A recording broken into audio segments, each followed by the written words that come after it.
Точки, которые можно прогреть при простуде. Это первая точка толстого кишечника и 11-я точка канала легких. Чтобы было легче прогреть, вы складываете пальчики вместе, берете полынную сигару и прогреваете сразу с двух сторон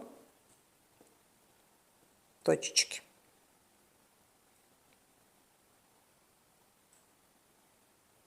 Сначала на одной руке, потом на другой. Можно самостоятельно, то есть вы складываете пальчики и греете.